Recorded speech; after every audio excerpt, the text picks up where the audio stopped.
this morning. But we're here to serve you all the stories making headlines in the world of sport. What a weekend.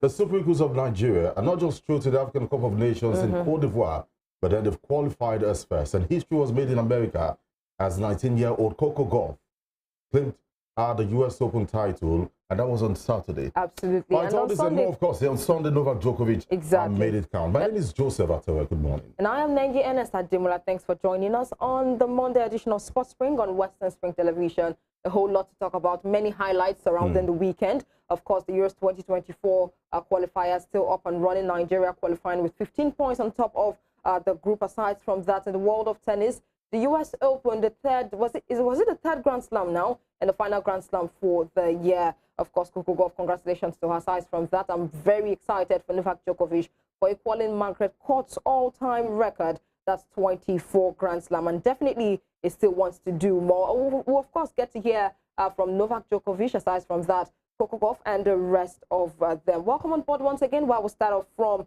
the 2023 AFCON qualifiers. Yes, of course, we start from the AFCON qualifiers, and what you saw yesterday at the Nest of Champions in Akwa Ibom wasn't magic. Absolutely. Because, I mean, they scored 10 goals against Sao Tome in the first leg. In the first leg. So Sao Tome has recorded an unwanted record, I should say. 16 goals in 2 matches. And absolutely. It makes it only the second country in Africa in all games, in all competitions, to have considered that amount of goals in 2 matches. Absolutely. Now let's get into details as it happened yesterday. Of course, the Nest of Champions was filled to its brim with sports fans all over to cheer the Super Eagles up, and they did not disappoint at the end of the day. 15 points ended, of course, on that table. The Nigeria Super Eagles roared to the 2023 African Cup of Nations in Ivory Coast with another comprehensive victory against Sao Tome and Principe. Now, Napoli forward Victor Osimhen was the hero again as he scored twice in the 6-0 thrashing of Sao Tome. Now, playing at the Gospel Akpabio Stadium in Uyo,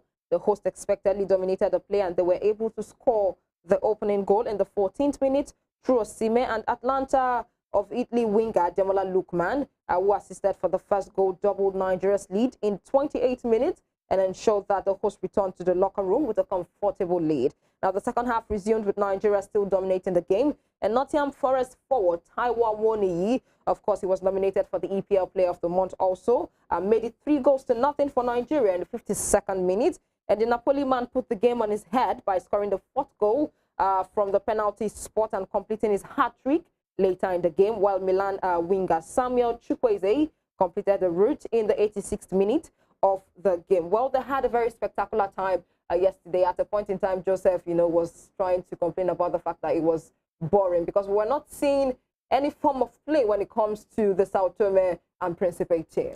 Well, total dominance from the Super Eagles as expected. One will be surprised if Sao Tome had come here to defeat the Super Eagles. It would have been one of the biggest upsets recorded in the history of football, considering the rankings, considering the caliber of players they have at the disposal. Something interesting to NENGI, we must know that the value of the Super Eagles team is times 10 of the Sao Tome and Principe team. So you look at those things also... And that Sao Tome and Principe team, they are all foreign-based players. Victor Osimhen's was the price tag alone probably would take 4 of the first, second, third team. But not to mock Sao Tome. And did you see the mature faces on that team? Yeah, Joseph? those men. They are men, to be honest. And not so much to say about the Super Eagles. Talk about the negative aspect because they were having fun. Absolutely, they were just fun. If a defender like Olaino can complete at least 32 passes, it says a lot about the team they were playing, and they were just having fun. Absolutely. And but I hope that Jose has experimented enough to see that it's going to be business and fully business when it comes to the African Cup of Nations in January. Absolutely. And that is what we are expecting at the moment. It's going to be business and just business. Yeah, so it's just going to be business all through, and I hope he has learned from that. But then we look ready, and according to the commentators, Nigeria, of course, are favourites going into the competition. Unlike what we had in 2021, we weren't title favourites against what's the name, Egypt. We suffered a whole lot. Match favourites. Yeah. But with what we've seen this season, recording as much as 20-something goals. Yeah, 20, I think 22 goals yeah. there. And of course, we having highest goal scorer during the qualifiers too, says a lot about the Super Eagles. Absolutely. And we can't wait. And, you know, Joseph, just talking about the highest goal scorer for the qualifying series for the AFCON 2023, that's none other than Victor Osimhen with 10 goals. Now, Victor Osimhen is the top scorer in the AFCON qualifiers 2023. The Napoli and Super Eagles striker sits atop the scorers list with 10 goals, like I stated. And going into the final group against Sao Tome and Principe, Osimhen had 7 goals. Osimhen scored his first qualifier goals in the 10-0 demolition of Sao Tome and Principe on June 9th, 2022. And Osimhen scored 45% of the Super Eagles goals that evening. The Lagos-born striker got on the act when he opened scores for the Super Eagles with a 9th-minute lead off a Moses Simon cross. So definitely he did start from that game. Osimhen scored 3 more goals in the 2-1 and 3-2 defeat of Sierra Leone also. And definitely, Joseph, at this point in time, so many people are tipping Victor Osimhen to outpass, what's his name now, Rashidi Yekini, if I'm not mistaken right here. That man has about 37 goals. And of course, Victor Osimhen is on the track to be able to beat that record and even score more goals when it comes to representing Nigeria. And let's just let you know that aside the check you're seeing on your screen, the 1 million naira, Victor Osimhen also made history yesterday. He has joined Rashidi Yekini as the only players to have scored successive hat-tricks for Nigeria. That's the amount of hat-tricks they've scored for the national team. Only Rashidi Yekini and Victor Osimhen has done that. So one more hat-trick for Victor Osimhen. And he has enough time on his hands. Absolutely. He has more records.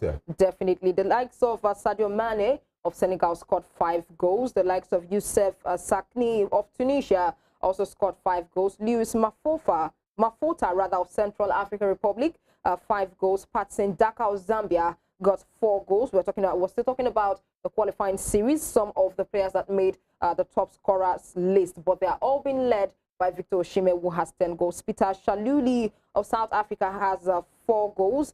And of course, that's it for some of the top scorers in the 2023 qualifiers list. All right, the final match day of the African Cup of Nations qualifiers ended yesterday. And of but course, then one game was postponed, and that's the game between Morocco. Yeah, Morocco and the other country right now. Liberia? Yeah, Liberia was postponed. And NENGI, why was it? Absolutely. Now, let me give you the details of that one. And I'm sure that it's pretty no news that everyone heard about the earthquake. And but then Morocco's African Cup of Nations qualifier against Liberia has been postponed following a devastating earthquake in the country. And more than 800 people have been confirmed dead at the time of writing following the 6.8 magnitude quake near Marrakech late on Friday night, with hundreds more injured. And consequently, the AFCON qualifier between Morocco and Liberia that was due to hold later yesterday in Agadir has been postponed. And of course, the decision was confirmed via a statement released on the Royal Moroccan Football Federation's official website, which reads, and I quote, "Following the earthquake that affected some regions in Morocco, the Royal Moroccan Football Federation announces the postponement of the match that was to take place on Saturday evening, September 9th, 2023, between the national team and its Liberian counterpart in the final round of the qualifiers for the 2023 African Cup of Nations, Côte d'Ivoire, until a later time in agreement with the Confederation of African Football." And you know, Joseph, we also know that Ronaldo has, of course, donated one of his hotels in order to make sure that people of Morocco are fine. Talking about the people who lost their homes. Well, the person who wrote that story, kudos to him, he said, as at the time of filing this report, but we can confirm to you that more than 2,000 persons have died in Morocco, another 2,000 in critical conditions, 2,000 extra in hospital receiving treatment. These are part-time. These are the streets of Marrakech in Morocco, where a 6.8 magnitude earthquake, they hit them on Sunday. I thought some prayers, of course, with the Moroccan team. Why you have them sleeping on the road is that they believe homeless. Another earthquake might occur. And they're homeless also. They're also homeless. But I thought some prayers, of course, with the citizens of Morocco. Absolutely. Now, let's leave that aside. That's the conclusion for the 2023 qualifiers update. Now, let's get down to the local scene and talk about updates coming from the Nigerian Premier Football League. Recall yesterday was also the annual general meeting or assembly, of course, by the NFF and other football federation stakeholders. Now, the Nigerian Football Federation has budgeted over 14 billion naira for expenditure for the year 2024. The total sum of 14,494,469,293 naira only was approved by the NFF Congress during its 79th Annual General Assembly in Uyo, Akwa Ibom State on Sunday. And the Congress also passed a vote of confidence on the Executive Committee of Nigerian Football Federation led by Ibrahim Musa Gusar. And we also know that the Congress was conspicuously silent over the fate of Super Falcons coach, and that is Randy Waldrum. And also the Federation kept mute on how the 2023 budget was expended. Those are updates coming from that angle. And aside from that, Joseph, we now understand the fact that NFF has finally approved the name, the Nigerian Premier Football League. Well, of course, that's the updates. It's not about the name for me. It's about doing something worthy of calling it Premier. I know what Premier means. Premier means something unique, something exclusive. That's it's a big name. That's why it's called the English Premier League. And the P there matters a lot. But what we have in Nigeria is a disgrace. And I hope that it's not just the name. Something happens. There's an hotel I saw in Ocean State. It says Premier Hotel, 2-bedroom flat. You understand? We misuse this the names, the words. So the names rather. So I hope something is done quickly. Absolutely. And now the General Assembly that was held yesterday was part of the reason why the 2023 and 2024 NPFL season was postponed. And right about now, it is done and dusted. So we do hope that a new date will be announced soon enough by the Chief Operating Officer, Davidson Ogumi. And away from that, still on the local scene, let's talk about the application for the Flamingo and the Falcons coaches. We know that these were some of the things discussed at the AGM, which was held over the weekend. And NENGI has got more updates from that and talk about the applications for the Flamingos and, of course, the Falconets. These are our cadet teams. Absolutely. Now, the Nigerian Football Federation says application for the post of head coaches for Nigeria on the 17 and under 20 women's team will close at 6 p.m. Thursday, 14th September 2023. Now, the Federation made the announcement for vacancy of the two positions on their website and urged qualified coaches to submit their application and CV to the Secretariat of the Football Ruling Body's application email. Now, reeling out criteria for the role, the NFF said a coach with minimum of CAF B license or its equivalent and must have been actively engaged in coaching in the last 4 years. And before declaring the post vacant, Christopher Danjuma and Bankole Oluwokere were the last coaches of Nigeria on the 20 and on the 17 women's national teams, respectively. So there you have it. That particular vacancy and the application is going to close at the hour of 6 p.m. Thursday, 14th September 2023. And away from that, we can confirm that the chairman of Delta Sports Commission, Tolubok Okowa, said the state will state the best ever event in the history of the National Youth Games, which will be kickstarting soon. A total of 5,742 athletes and officials have been registered to participate at the 7th National, 17th, I guess, National Sports Youth Games, rather, scheduled to hold in Asaba from the 20th of September to the 30th. Okowa told reporters that they are ready, and we told you earlier, the 5,742 athletes would represent different states across the country. Well, joining Joseph to talk about unlimited sports as it concerns Nigeria.